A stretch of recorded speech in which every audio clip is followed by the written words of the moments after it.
Hey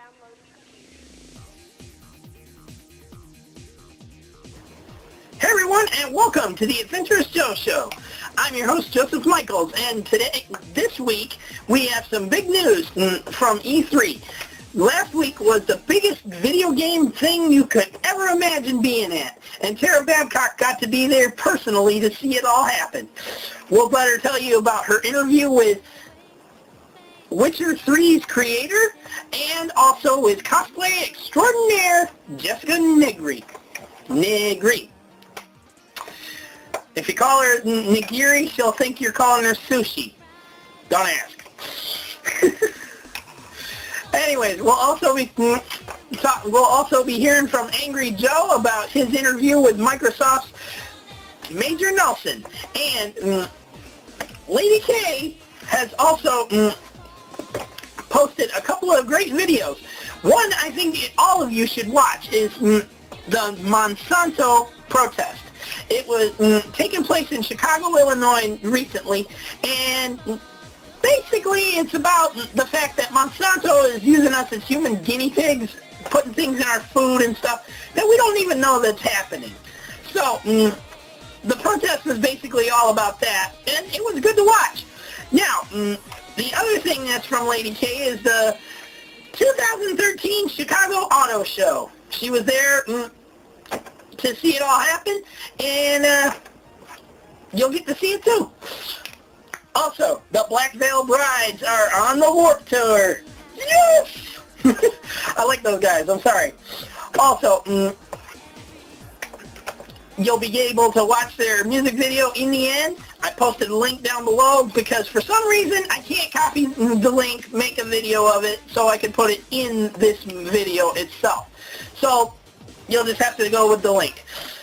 Okay, let's get started with Angry Joe's interview with Microsoft's very own Major Nelson. Take it away, Joe. Hey Larry, how's it going? Angry Joe with the AngryJoe's Show. How you doing? You remember me? Oh, shoot!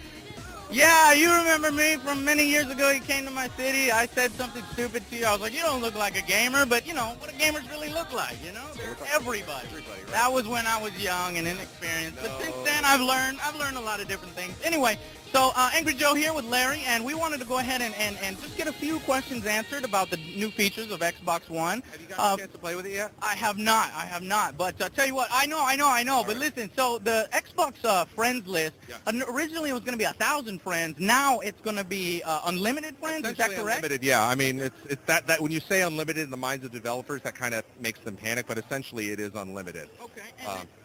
I wanted a little clarification. I'm sorry to interrupt you. No. That's the real. I mean, but the reality is you know most modern social networks have quite a few. I think as a friend book is the Facebook. It's like 3,000 or 5,000, whatever it is. So it's actually 4,000. I have fans that filled it up. Right. But you can do a like page, so you can go more. But it's unlimited on Xbox Live. Yeah. So I mean, we're saying virtually unlimited because obviously you can't add 1 million people. Right. So something that's manageable because you know adding more friends is something that we're doing. We're also have to make sure we can manage it properly so that you have the tools to manage it. Yeah. Now, I've been with Xbox for about 12 years. A lot of my game reviews have been... I like that. Well, a lot of my games reviewed have been Xbox, but I'm a little bit disappointed in some of the DRM policies, but you said that there is a family plan, which allows you to share up to 10...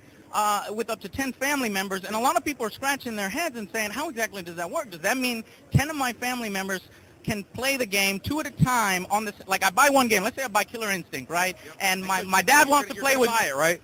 Hey, I love Killer Instinct. That was really cool of you guys to bring back a franchise like that. I mean, it may not be made by Rare. I think it's Double Helix in cooperation with Rare. But anyway, it's a great idea. But Killer Instinct, if you have multiple family members play it at a single time, you only buy one copy and you can have up to 10. No, you have to think of it as a library, kind of like exactly like it works today. If you and I are a family, your dad, I'm the son, if you buy it, I can actually check it out and play it, and then or you can play it. So it's concurrent. Think of it as whoever's playing, one person at a time, just like it is today. But you can't like play it simultaneously off of one. Well, maybe you can probably play if they're split screen. You can. Okay. But it's not like you're buying one copy for all 10 members. Okay. Do you understand? And how exactly is that implemented? By IP address? Like what are the concerns of people like file sharing and not really doing family and just doing it amongst their friends. Well, I mean, certainly there's a lot of scenarios that this enables, and I'm sure that our audience is going to get very creative. For instance, if I had a son and he was away to college, if I bought Halo, the next Halo, I could drop it in, and then I can call him up and say, hey, go ahead and download it if you want to check it out. Because you have to remember, everything's digital. It's in the cloud. That's the benefit. That's the benefit of our approach and the architecture of the system. Well, the problem with that is that in the Xbox... No problem with it. It's all great stuff. I love it, dude. I'm the original console. I'm a huge fan. I can't call it Xbox One anymore because there's a new Xbox One. So it's Xbox Original. I bought that. Was a beta tester. It was. Boy. Oh yeah, yeah. Boy. My gamer tag says 10 years, and I was really excited about. Hold on. Yes, but the problem is when after 8 years, all the Xbox Original games were shut down. You know, you can't play them online. So we're a little concerned. Is that going to happen to the Xbox One after a certain amount of time, or the Xbox 360 after 8 years? I mean, if we're going all digital. Yeah, I mean, obviously that's something that we're going to work out. We're not going to just shut things off, and we haven't. This generation hasn't even begun. So we're already looking at shutting it down. Come on, we're not doing that. Okay, and you guys also say that you are going to allow gifting, or rather trading. So can you explain that? You can give your... Well, yeah, right now what we've announced is the ability for us to, when I'm done with the game and I don't, you know, you and I we're not in a family plan, I can give you the game. And that's it. You don't even have to be in the same house or in the same town or even in the same state. But that happens once, right? Yeah.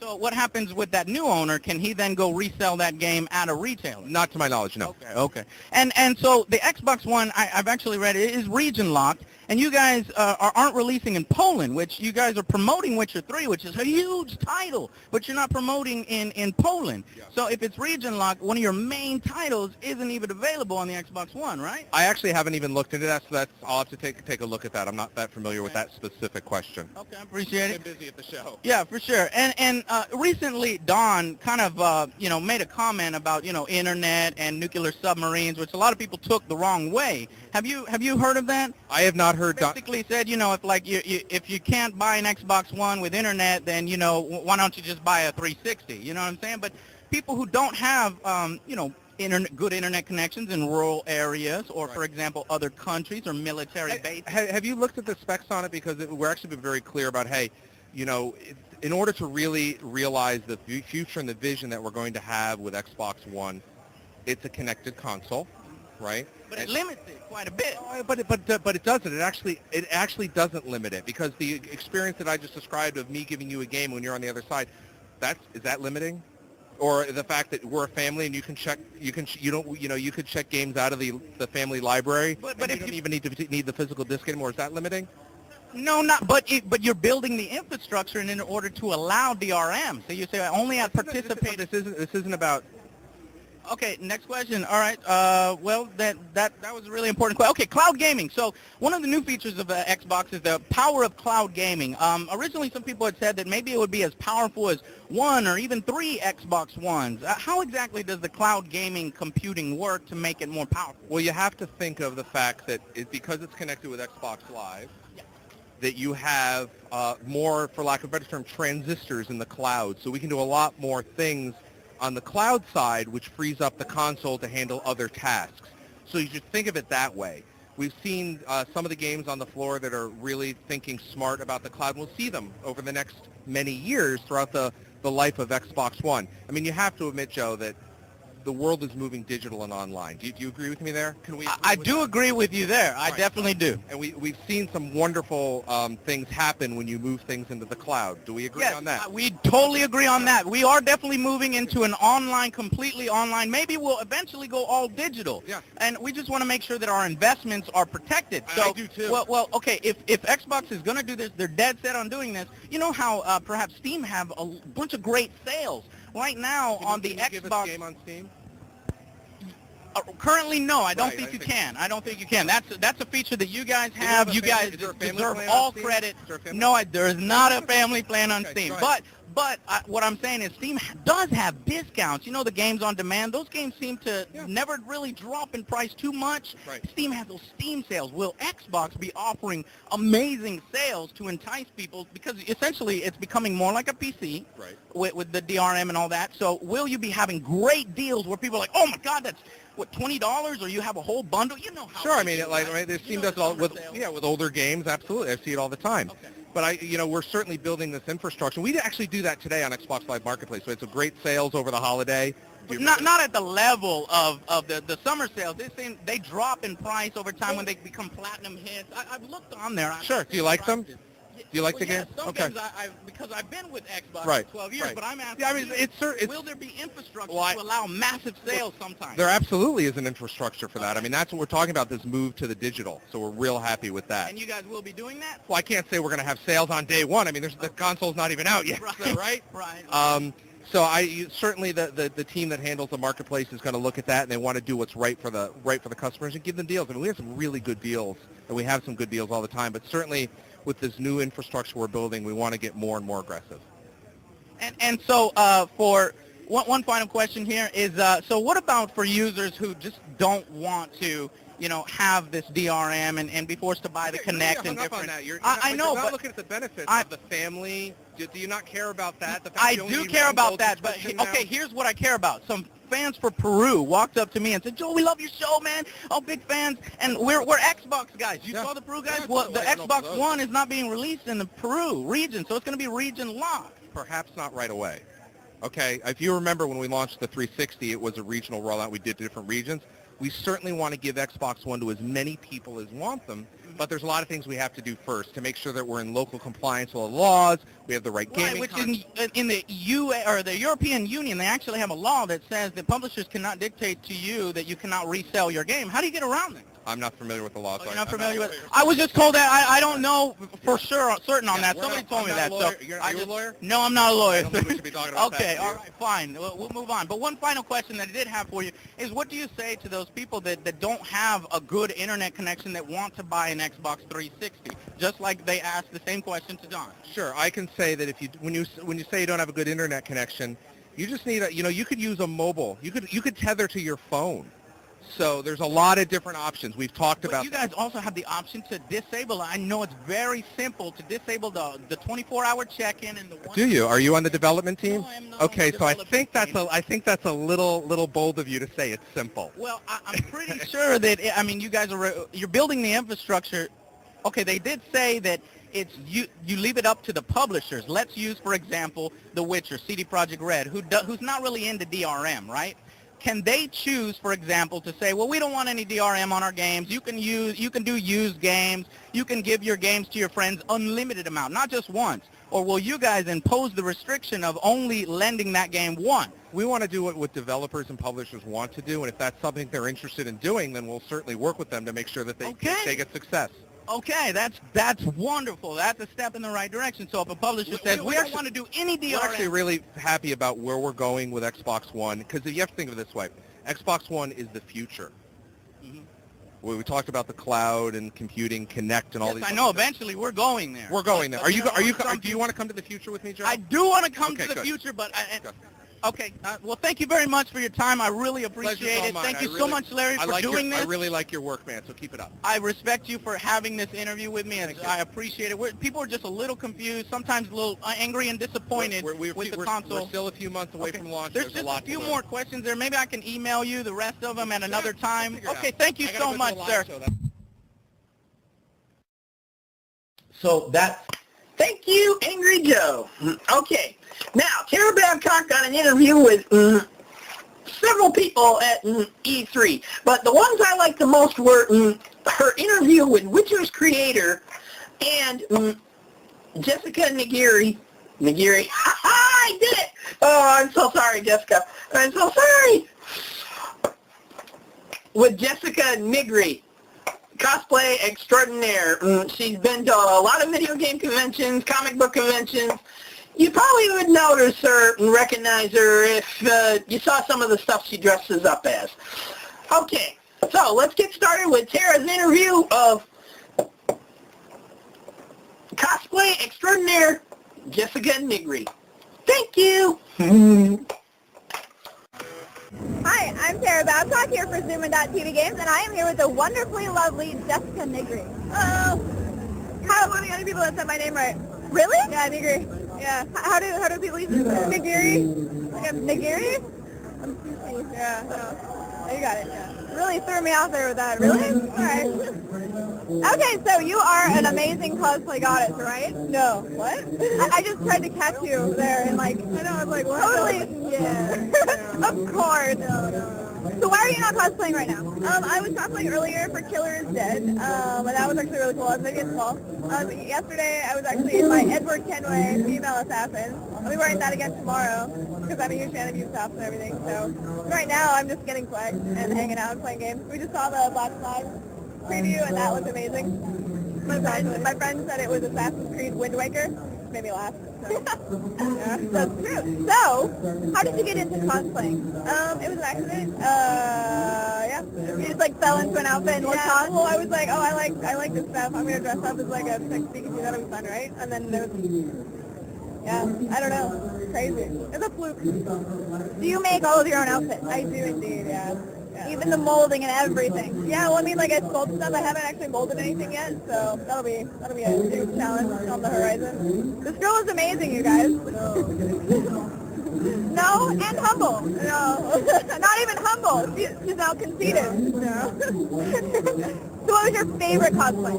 I actually don't have a favorite, because, like, as I make more and more, you know, there's so many, like, awesome games and anime and stuff, that I'm just like, man, how can you have, like, one favorite, you know? So I'm like, ugh. You fall in love with everyone equally?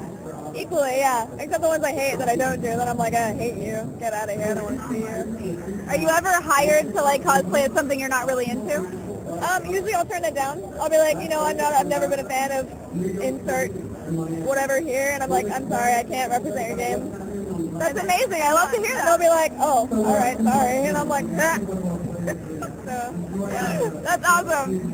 So it's all about passion with you then? Oh yeah. I mean, if you don't have passion, then what do you have? I mean, like, I see an oversaturation of like people trying to do like what I do, but you ask them legitimate questions about like cosplay or anime, games, comics, and they don't know anything. So it's kind of like But no, yeah, passion fuels it. Passion will keep it going, and then as long as I'm passionate, I'll keep doing it. If it stops being like that, then I'll be like, all right, I'm done. That's amazing. That's really amazing to hear, especially since I've been interviewing booth babes, and a lot of them are like, yeah, my favorite game is on the Nintendo, and it's really cute, right?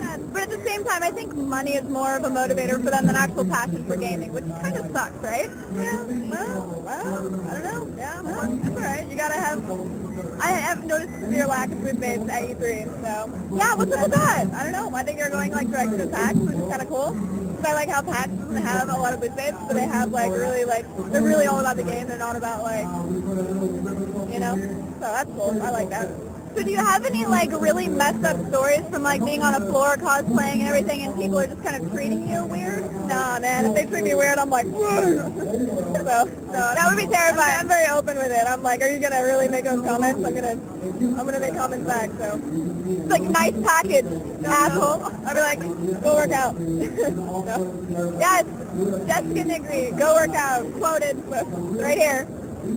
Thank you so much for your time. Yeah, no problem. You are gorgeous, intelligent, and talented. So, yeah, all right, thank you. Let's talk on camera. Okay, all right. Thank you. Thank you. Thank you, Tara. Also, Tara got a chance to be at the Sony press conference to find out how they're going to release the PS4 and what games they got coming out for it and everything else. But the biggest shock of all, and this is what I mean, the biggest shock of all, is that Sony allowed people to get hammered at this little press conference. Seriously, they had an open freaking bar. I should have been there. Of course, then again, I'm not a drinker, so that wouldn't have flew too well. Anyway, she was there to see how Microsoft just got the boot stuck right up in their ass from Sony. Let me turn it over to her now so she can tell you all about it. Hey guys, I'm Tara Babcock for Zoomin.TV Games, and we just got out of the Sony press conference for E3, and boy do I have a ton to talk about. I took more notes on this conference than like any ever. First of all, this was a huge fuck you in the face of Xbox and Microsoft. I am really impressed but also shocked at the performance that they gave there. For instance, PlayStation 4 won't impose any new restrictions. Not only did the Sony conference have a much better venue with like amazing screens and everything, it also just had better presentation. In the beginning, it was a little bit slow, just showing trailer after trailer, but then it really picked up and everything got really crazy when they announced that they are not going to have any restrictions on used games, which is what we all wanted to hear. The crowd pretty much went wild. They can trade in the game at retail, sell it to another person, lend it to a friend. That's right! In addition, we're also not going to have to connect all the time or do any kind of check-ins or anything like that. Games are still going to work. They made a huge emphasis on just really being user-friendly and caring about what the consumer wants, which is something we all can appreciate, I'm sure. And it won't stop working if you haven't authenticated within 24 hours. Also, if you guys didn't know, Sony has the most amazing beer. They have an open bar and a great, like, festival-like atmosphere right before the convention. Or it's not a convention, is it? It's a conference. I drank too much. They finally did unveil what the PS4 actually looks like as well, and I wasn't too surprised and I wasn't too impressed, but at the same time, it does look sleek and it does look inconspicuous, I would say. That would be the best description of it, I would say. They also talked a lot about entertainment, but they made sure that it was tailored toward gamers, and they didn't like stray from the whole gamer demographic, which was really important. Infamous Second Son is a title I'm looking forward to simply because Infamous is a great franchise, and this one is set in Seattle with the Space Needle and everything, which is where I'm from, so I'm pretty interested in that game, I would say. There's also Killzone, The Shadows Fall, The Order 1886, and a bunch of other cool titles that are coming to the PS4 really soon. The Dark Sorcerer was something that kind of stuck out to me a little bit because it was funny as well as pretty interesting. It was different from all of the things that PS4 is coming out with soon. Maurice, David, again, first time in a video game? Yes, what in the hell? Sony also emphasized that they are going to be supporting smaller indie corporations and that everything and every demographic that makes up gamers is really important to them, not just the huge blockbuster titles, which I really appreciated. I don't know if you guys feel the same, but having a bunch of great indie titles on the console is going to make me really happy. Square Enix dropped a bomb on us when they announced that they are going to do Final Fantasy Versus 13 and Final Fantasy 15, and Final Fantasy 14 is going to be an exclusive on the PS4 as well. And another shocker, Kingdom Hearts 3 is finally coming out. I love the Kingdom Hearts franchise. I think it's adorable, and Disney does a great job with it. I'm excited to see more of Sora. But this conference wasn't without its glitches as well. Assassin's Creed 4 Black Flag did have a few hang-ups and a little bit of lag, proving that it's too epic for the computers that they have there for the conference. Take no pause on that!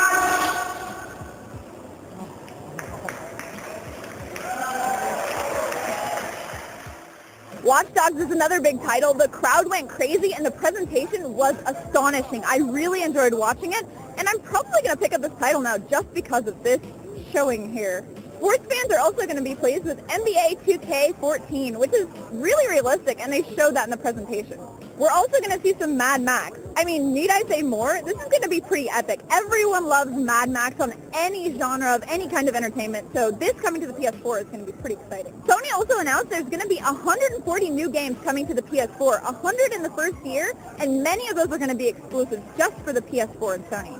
PS Plus members will also get some cool additions and stuff. You're going to get some free games each month. Some of them will be indie games, and you're also going to get a multiplayer mode. It was kind of vague, but I think they might actually be saying that you can't play multiplayer unless you're a PS Plus member. I'm not quite sure. That would be pretty restrictive, to say the least. The Destiny showing at the end was pretty incredible. I mean, I think they're showing that Xbox does not have a full hold on the FPS genre as we thought. It was exciting, to say the least. You guys have to check out the trailer for yourself. And last but not least, the thing you have all been waiting for, how much is it going to cost and when is it coming out? It is coming this holiday season, this year, for $399 and a very similar price in euros and other currency, which means that, yes, it is less than the Xbox One. Rejoice! had to rate Sony's conference on a scale from 1 to 10, I would give it a 9.5, which is one higher than I gave the Xbox conference this morning. Really because, I mean, they're giving us users more incentive to buy. We don't have any restrictions on used games. The price is lower, and everything was just pretty much a like, screw you Xbox, we're going to be user-friendly, and we're going to love the gamers for being gamers, and give you guys great incentive to buy. So, you go, Sony. This is how you share your games on PS4.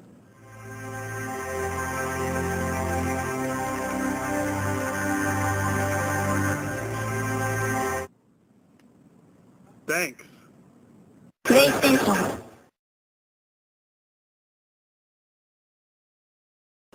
Okay. Thank you, Tara. We'll be checking in with her again later for the interview with Witcher 3's creator. Okay.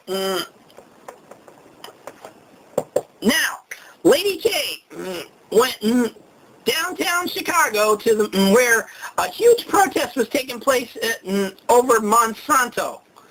Okay, now some of you don't know exactly what Monsanto is. They're a food and beverage kind of people administration. They like to put things. Apparently, they've been putting things in our food and drinks that we don't know they're putting in there to test out new product samples or something like that. And a lot of people were protesting over this, and she got to be there for the whole thing. So we're going to turn it over now to let you see her video of the Monsanto protest.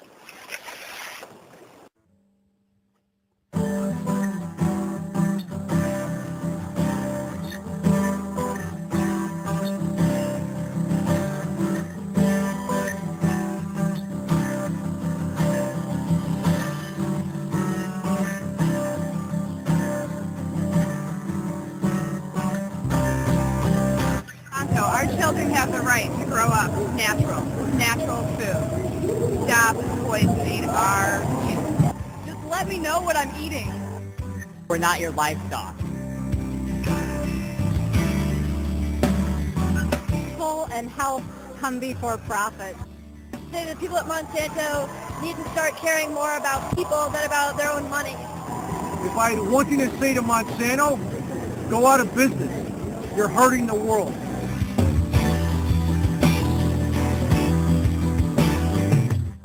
One thing you want to say to Monsanto, it would be?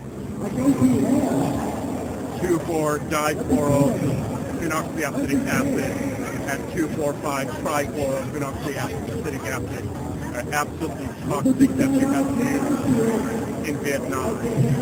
That has caused, along with other companies that joined you, in 400,000 deaths for Maine and over 500,000 deformed babies.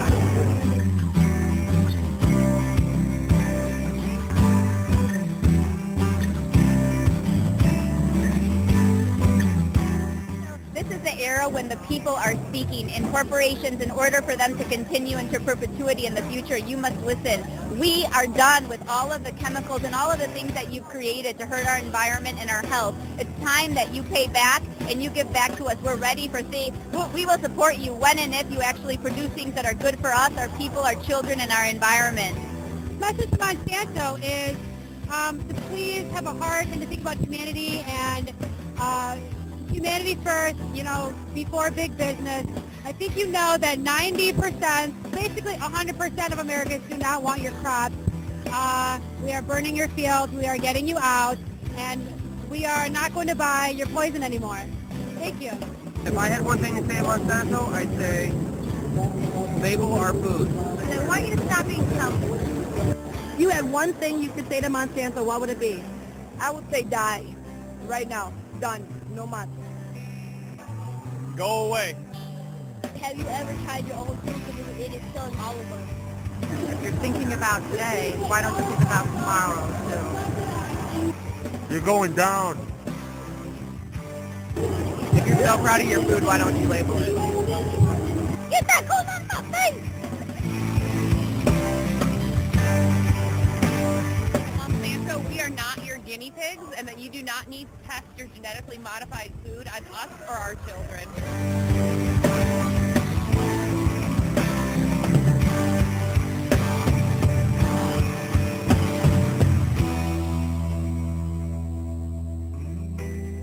Stop Monsanto and say no to GMO.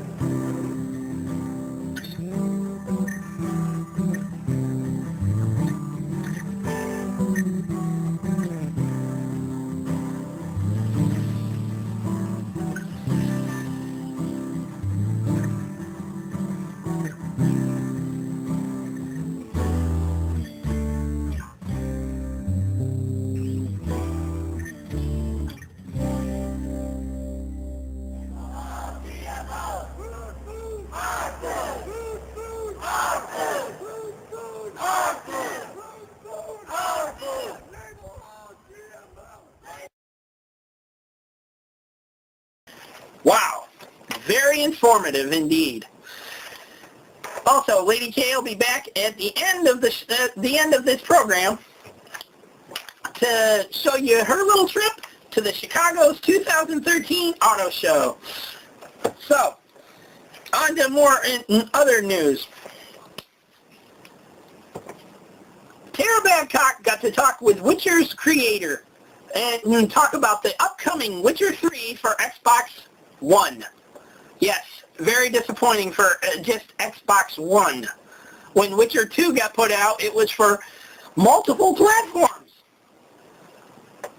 Kind of disappointing.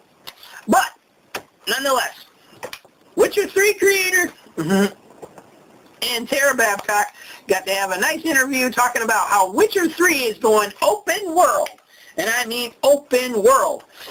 Now, Witcher 2, it was open world, but just not open world enough. Now, in Witcher 3, it's going to be like Fable. You're going to go everywhere. You can go everywhere. And don't mind me keep doing this thing, because for some reason I do it a lot, and I'm not even sure I'm doing it. So, anyways, let's turn it over now to Tara Babcock in the Witcher 3 interview. My name is Tara Babcock. I'm here for Zoomin.tv Games, and I am here with Konrad Tomaszkiewicz, who is the game director of Witcher 3. How are you doing today? Hello guys, it's very nice to see you, and I am doing very well, but it's very busy. We didn't, suspect that we will get so huge audience out there. I'm very happy because people love the game, and it was, busy time before the convention because we need to make this presentation, but it was worth it, and now I know that this is a good direction. People just love it, and I'm very, very proud. That's awesome. Glad to hear that. So tell me a little bit about the Witcher series for those of us who haven't played it. The Witcher series are the games, the non-linear RPG games with the in the dark fantasy lore, and they are about the Witchers. And Witchers are the professional monster hunters who was created only for killing the monsters. They are like a tool for the humans. And you play one of these monster hunters who was mutated when he was a boy. So it is going to be a little more about Geralt and his personal story, right? That's going to be really like the focus of the whole story.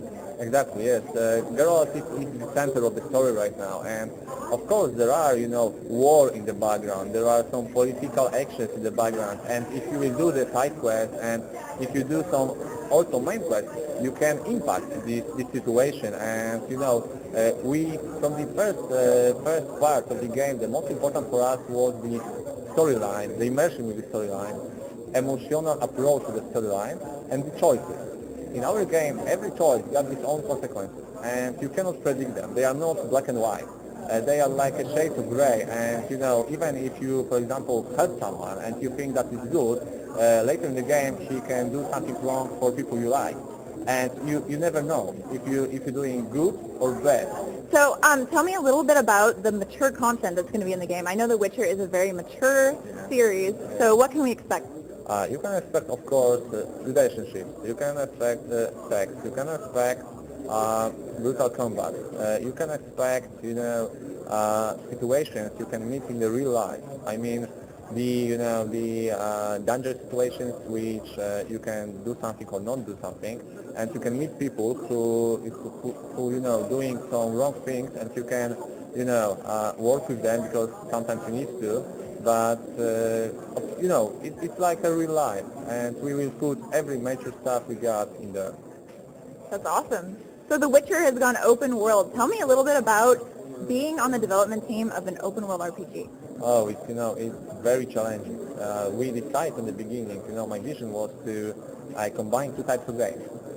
Combine the story-driven single-player game with the open-world game, and nobody before done it, And the main challenge is that in second Witcher and the first one, we got very intense storyline. You felt that always something happening, and you are in the flow of the game. And when you got open world, you got huge distances, and you can forget what you need to do. And we got many features which allow us to make this intense story-driven game in the open world. It's pretty intense. So tell me a little bit about how this is different from Skyrim. I know a lot of people are saying that, open world RPG, it's going to be a lot like Skyrim. Yeah, I think that the biggest difference is the storytelling and the character, as I told before, because every character in our game is different. Every character is unique. Our story guides pay huge attention to create real persons in the game, and always when you are doing quests, you get some emotions from it. And my goal is to give this feeling to you that when you finish the game, you will feel that you just finished some great adventure, and it was complex, it was wide, it was mature, and you want to do it again. And for me, Skyrim was about exploring a world, development of character, crafting items, and so on and so on. But I need there this complex and mature storyline. And now we try to combine these two types of games. Was Next Gen something that was on the front of your mind when you started to develop the game, or is it something that you just kind of got sprung on you? No, we thought about from the beginning that we want to make a game for the Next Gen. We knew that there will be Next Gen because we are very close to the Sony and to the Microsoft. And these decisions you need to make before you start making a game, because it impacts on every system in the game. And we couldn't afford to rewrite rendering, for example, and put this all candy stuff you saw in the presentation if we knew that we need to make game for 360 and PS3, because it's too weak for now, and that's why we decide for the next gen and for the PC, of course. All right, thank you.